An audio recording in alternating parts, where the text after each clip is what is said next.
Curtis King has found the best argument against AI. So the California-based rapper, producer, and media personality Curtis King recently dropped a video discussing what he feels people are missing when artists talk about AI. So let's watch this video, and I got a couple questions. Thomas says something that really had me thinking. And it's more so about those who feel like they are on equal playing field as an artist because of their ability to type out and describe what they want via prompting. He made one of the most solid arguments that I've heard about this and how the actual music creation process really goes versus those who are relying upon generative AI music. Pete. That's probably why I'm not really interested in the creative usage of artificial intelligence for many reasons, but the main one probably is because it goes through a verbal expression, which is prompting. My relationship to creation and my relationship to art is mostly happening at a deeper level, which does not express itself through words. Ooh, let me break it down. Let me break it down. If I never made beats for like my audience that comes and watch me make music on this channel, I have a series called Flowcation. If I never made beats, nigga, I wouldn't talk the entire time I make music. Not once do I sit down here by myself and say, crack, crack, crack. What music am I going to make today? I'd like to make some Just Blaze inspired drums. I'd like to have it be a Kanye Westish type of sample. And then from there, I'd like to make sure that it has a very warm analog feeling to it. These decisions are made one after one, sometimes not knowing where the hell you're going. Sometimes as a byproduct of frustration of not knowing where it's going. That's the creative process. That's the part we like. True. Yeah. Man. So I just thought about this. And shout out to Thomas is a member of Daft Punk, by the way. One of the guys with the mask. Yeah, 100%. Before I ask this first question, I want to kind of pivot a bit and see what you all think about the actual comments and what Curtis said before I jump into this first question, because the first question I have is more of a pivot. So what do you guys think about what you just saw with that video overall? Jay, what you think? Terry, whoever want to jump in first. To me, prompting is just, it's not a creative process. You're a project manager. Okay. That's all that is. Damn. Mm-hmm. When you sit out there and you say, all right, hey, I need you to build me this. I need you to do this and do this. And then you gets back to you and be like, all right, actually, I don't want you to do that. Let's reinforce these ideas. Let's do this here and do this here and do this here. Cool. Let's organize this stuff. That's all it is. You're not a creative person. You're a project manager. And there's nothing wrong with that, except for everything that is wrong with it. What you think, Jay? Jump in. Well, that's some game right there, actually. No, that's game. That's game for sure. What you think, Jay? No, I think it keeps things from happening organically. You know, when you're talking about, okay, I'm going to have this warm feel from this synth, or I'm going to have this from this particular sample, the way I chopped it may not be filtered correctly, or I'm going to go have to make that filter, or it's something that I can only do so much with because I pulled it off of a record that was a little dirty. Yeah. You know, when I was going through my sampling process, those are things that happen in an organic, creative, unpredictable. It's unpredictable. Yeah. And like, if you can go in and say, oh, I want there to be a record scratch under, you know, the beat because that would make it seem more authentic. And then I want to have versus going to get top speed. Yeah. You know what I'm saying? And it's just like, okay, if you, like you said, I think the calling it being a project manager is probably the best way I've heard someone say and I'm not even saying this making an argument against, but it's the difference between people, especially, you know, we got a couple of producers here who know maybe sometimes some of their coolest ideas or the things that have come to the forefront of their creative process have actually come from mistakes or something that they didn't mean to happen. And why that makes the most sense though is because a project manager isn't necessarily doing the work. Yeah. They're sending it to other people. They're creating it and sending it back to the project manager, and he's approving it. Yeah. So like, honestly, I've never seen anybody address it or put it in that, you know what I'm saying, that form, that makes 100% sense. I think the concept of the project manager is perfect because that person delegates. They get all the instructions or whatever they need to do. That's what I just said. No, what I'm saying is I'm telling you, I'm giving you a piece. Yeah. They delegate, right? They delegate. But what jumped out to me is the part about where Curtis says the flaws in the process, what we get frustrated about. That goes into all of it. To me, that's not human. You're not touching it. Thank you, bro. Like that part where it's like, I gotta step away for the night. I'll come back tomorrow and try to like that. Those are the things that we love. When he said we love that, I felt that when he said that because it's a part of the creative process. It's never going to be. Every once in a while, you can sit down and make. And Lone can speak to this. You can sit down and make a beat in 45 minutes or a half hour and be like, yeah, that mug is that mug. I'm gonna go ahead and step away and it's cool. But there is that beat where it's like, you have to play it the next day to make sure it was as good as you thought it was the night before. And that's the part that we love. We have to tweak and refine everything to make it what we want. And to me, that's the beauty of it. That's the beauty of creativity in the process. So I agree with him 100% on that. But I would say even further, it's very rare that I sit down to make something with a prompt in mind. No, 100%. I agree. I very rarely, like even, yesterday I made something for Fox, right? I was like, all right, Fox put this thing out there. He wants beats. I was like, all right, what do I want to make? All right, maybe I'll just sample something today. Right. And so I picked a sample and then I chopped it up and I just let it kind of go where it was going. And then I finished it.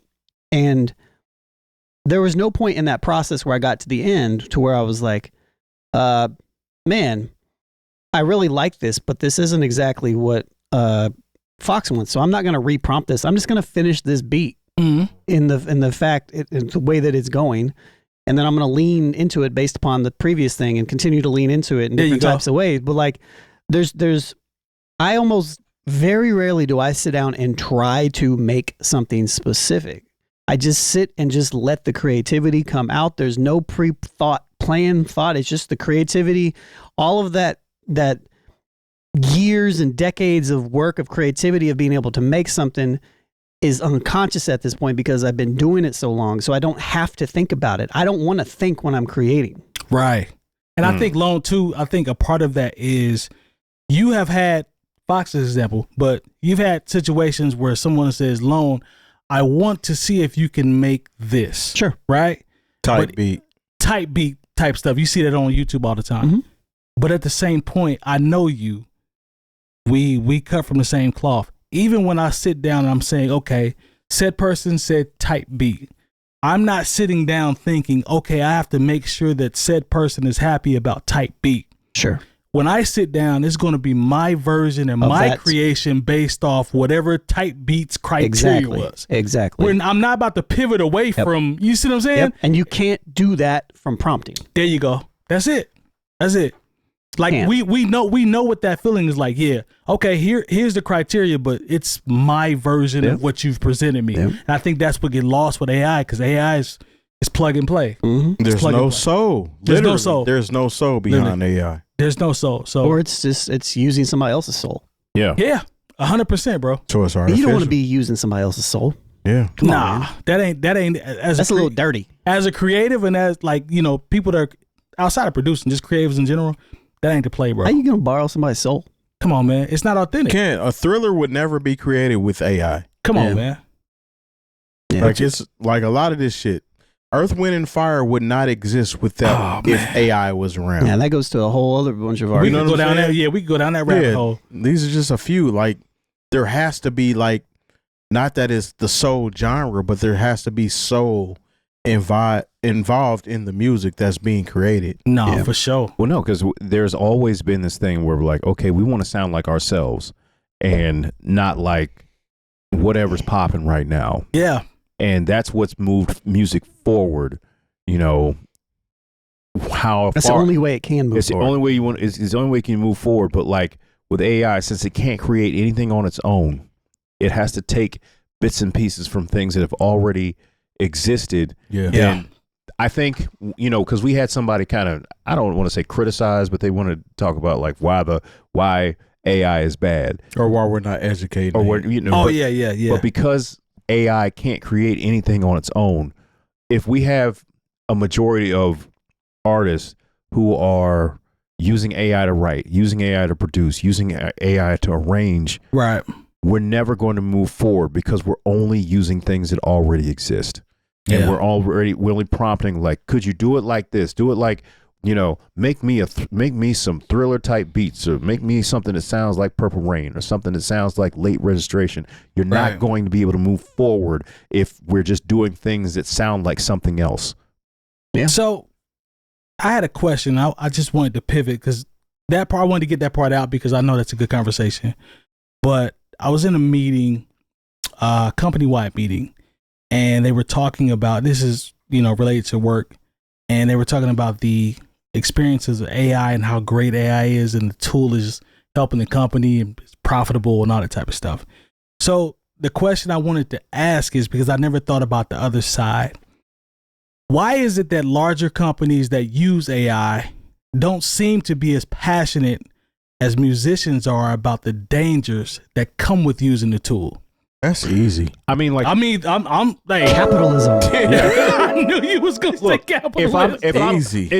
It's different. Like if I'm using AI to go through my emails and create meetings and to aggregate information so we can do that in a more efficient way.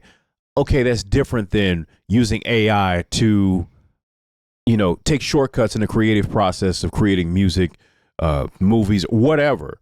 Like I know there are definite ways to use AI, and it makes sense as far as what the business world is concerned. For sure. Like if you're a lawyer and you're helping ChatGPT to help you write a brief. Yeah. And, instead of taking a couple hours to write a brief, and you can summarize and make sure everything's done and it's done in 15 minutes, that is an effective use of your time as far as business is concerned. Right. But if you're talking, like I said, if you're talking about, I need this AI to help me write a song, that's completely different. Can I play devil's advocate? Capitalism is soulless. 100%. Can I play devil's advocate? Okay. Lone, correct me if I'm wrong. You just tell me the truth. So based off what Jay Moore just said about the initial question, that initial question, right? Does that mean that the people in the larger companies or corporations are not as passionate about their craft as it relates to, is it more about financial gain?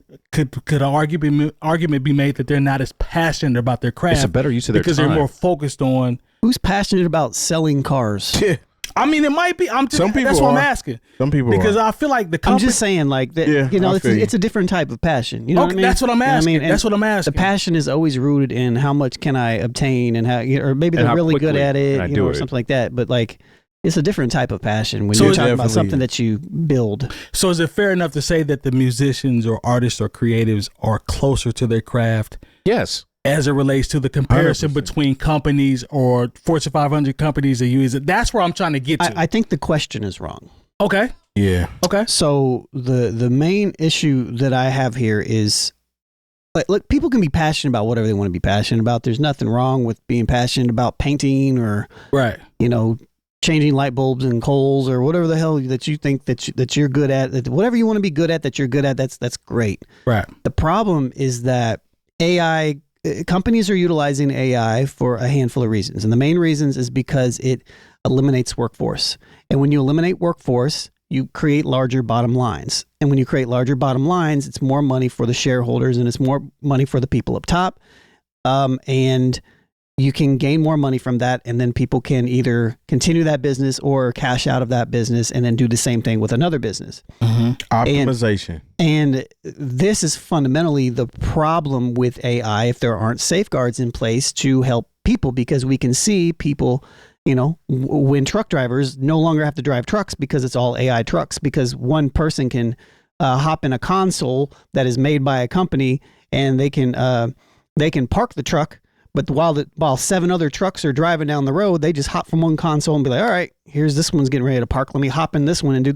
You can eliminate 7 to 10 truck drivers or whatever. This is happening in every industry, and it's going to continually get worse. And if there are no safeguards in place for people that need to breathe, eat, live, go to the doctor, you know, if those things don't exist, if our society is not set up in a way to where like we actually care about the people, Right. then AI is a bad thing because it is taking jobs and is continually taking jobs. And it's not just creative and it's not just, you know, I use it for project management stuff. Yeah, you know, I was saying that sure. I do, but there could be an argument for like, well, you can hire somebody to do this job, right? Good point. Sure, I'm not going to hire somebody. I never was because I would just do it myself anyways. But once you get up to the higher levels to where you start seeing people, and we start seeing the labor force seriously affected and people's material conditions really start to get worse, that's where this problem comes. I don't think it's about necessarily passion with the AI.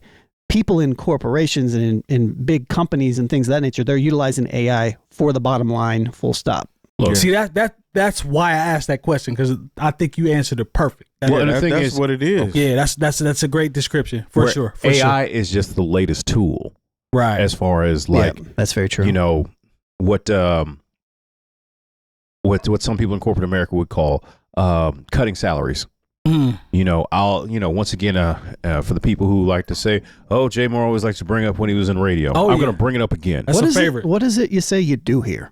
Yeah, that's no, that's one of the favorites in the comments now. But I'll never forget when I first got to. I was working at Clear Channel. It was iHeartRadio now, and that's when this thing called voice tracking just showed up.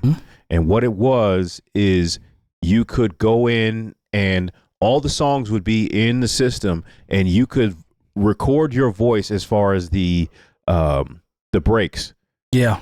And you could, do the announcements and read the liners and everything, and you wouldn't have to be there. So at one point, I was doing overnights, which was I was working from 12 until 5 or 6 o'clock in the morning when the morning show started. Well, then it got to a point where they're like, "Oh, well, you can just voice track it." So instead of paying me for the 5 or 6 hours, I got paid for the 1 hour it took me to voice track, to record all that. Yeah, and then and so now. And you can, someone who's sitting in Indianapolis, if they've been contracted to do so, they could be the afternoon, voice in 5 other cities, and they pay them a fraction of what they'd pay an actual person to sit and run the board and be on the air. And instead of paying 5 or 6 people in those cities and making sure that they have health care. Because our health care is tied to our job. Tied to our jobs. You only have to pay one person, and that one person is the voice of the midday in 6 different markets. You know what's crazy is, if not more than that. You know what's crazy? It's a concept of, you can simplify. Like, I remember Walmart, back at the crib where we grew up at. It's like, at one point it was tellers, not tellers, but I'm sorry, checkout cashiers. Then the next thing you know, it's like there's a automatic checkout section, and then that started to grow, and now it's to the point where I've been to Walmart before recently, and it's like there's probably 3 or 4 cashiers. They got 25 aisles, and everything is automated. See, you can't see my receipt. You can't see my receipt down the cost because I do my job. There you go, because it's like I don't have to hire 12 kids to do this because we got the automated joint and we got 3 or 4 people to and so here the issue is not the tech, it's not the improvement of processes. The issue is the fact that the way that this country is set up and the way that our world is set up through capitalism to where like we don't value the labor and like we're in this oligarchy because there aren't protections in place.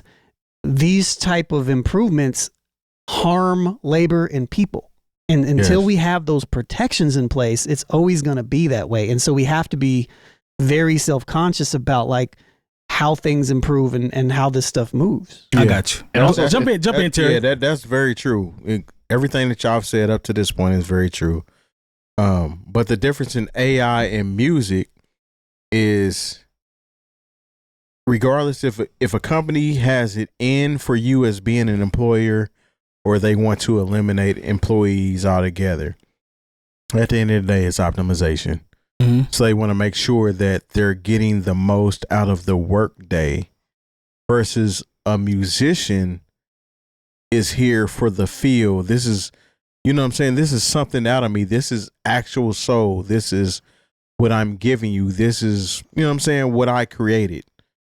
Being creative versus running a company isn't the same thing. It doesn't align the same way. Different sides of the brain. Right. Yeah, AI is different. I can understand why it helps a corporation. For sure. In some cases, how it helps a musician, but AI could never totally just consume a musician to where I'm only using AI to create my music. Yeah. That point blank period. And shouts to my homie Nico Flores. He stopped by Academics. I talked to him and he asked me some questions on AI yesterday, and he was like, where do you draw the line at? Things of that nature. Have you seen any students that are just like super into it and stuff like that? And I was like, not yet. But he asked me about some of the tools, and I'm like, well, the tools are cool as long as they assist the person making the thing. They're still being creative with it. Yeah. Like if there's a, I think about it like in like Ableton Live, right? There's a lot of stuff that's built into it. True. There's a lot of VSTs. The difference between a VST and a lot of these stock programs is the graphic interface. You could say that the graphic interface is an improvement of a tool, right? And some and Jackson knows this too. This. And sometimes and probably Serato as well. Like sometimes it'll be a visual. Like sometimes you'll see a filter, right? Yeah. And it'll just be like, you'll see the bands, and there won't be any visual description. But then, they improve, and now you have a visual description of everything that you're doing as well. Yeah. Yep. That is a tool improving. Just in the same way, if there's a tool within, I don't know, Arturia, to where it says like, where you can type in and be like, hey, find me a preset that sounds like this and this and this, and then this, and then it gives it to you. Yeah. To me, that's a tool that kind of makes sense. Yes. Because the optimization isn't the soul of the product. Yeah. The optimization that you're using with AI with that is to help aid you in creating the final project. Yeah. And don't get me wrong, I think it's better to understand how to know how to manipulate a synthesizer, but I'm not mad at the tool because the tool's no different than just scrolling through presets. There you go. You know what I mean? And like people are going to use MIDI chord packs, sure, but it's not deriving like chords of existence since the beginning of time. Like it's not like you're reinventing the wheel. You know what I mean? So I think Terry's point about when you're talking about the difference too, I wanted to highlight that because the operative word for me is attachment. I think artists that are music artists are attached more just from a standpoint of this is my baby. This is what I've created. This is what I've worked on. And I think that goes into it versus the bottom line argument. An actual musician. There you go. Yeah, because at the end of the day, company is about the bottom line. Creative is about, this shit feels good, and then we'll see what happens when we, do X, Y, Z. So it goes into kind of the legacy conversation we were having last week. Like there was a time where I did want to. Oh yeah, I remember. Well, there was a point in time where it's like, you'll hear somebody say, there's a way to maybe make money off of everything you do. But not everything you do has to make money. Yeah, it's fair. And that's fair. I've completely flipped on that. Like there's certain things I do now that I don't do for money. I do just because it's a cool creative outlet, and I want to do cool things. Right. And there's not a platform or there's not a thing that exists to where I can make money. Like I like redoing scores of movies that exist. I like redoing intros and stuff. I can barely upload them sometimes, without it getting blocked. I feel you. I'm still going to do it because I like doing it. But that goes to that speaks to what we talk about as it relates to the difference because of the passion, that's why I use passion in the questioning, but the attachment. It's like, I'm still about to put this out because I know what I put into it. Yeah. And there's somebody somewhere that's going to be like, this shit is crazy. If I can get it uploaded. Sure. And then it circles back around to the legacy argument. It's like, it's out there. Like, and then, it'll be out there and people can watch it for whatever. So I don't know, man. It's just, I wanted to go the opposite route because we always talk about AI as it relates to music, but we never talk about it, from a corporate standpoint. I mean, we use AI on the show. We do. You know what I'm saying? But the difference is there are people that are infiltrating the music business that want to solely rely on AI. Agreed. So they may not have had any passion whatsoever for music, but they seen a money in a capitalistic vision. They're just trying to hit a lick. Speak. They're trying to hit a lick. They know that they can use the AI in order to do that. Yeah. So it's completely different to me as far as how you would position AI musically versus corporation wise. Yep. No, I agree. Hey man, I had AI build me a script so that it can pull in all of our statistics so we can check it and see how things are going. And I think that's great, my friend. That's just, that way I don't have to manually do it. Yeah. You know what I mean? And so, yeah. Optimization. So that's the key word. That's why there's no soul in your spreadsheets. Exactly. Thank you. There's not, but I have some cool colors, but you're right. Yeah. And that's a bar right there. And that's no to help me aid my soul and notify it or recognizing what's going on. Yeah, but when Curtis King talked about give me a Just Blaze this or a Just Blaze, that's the other side of it where it's like, come on, man. We got to be better. Give me a 5/4 pattern with a swing like a Jay Dilla if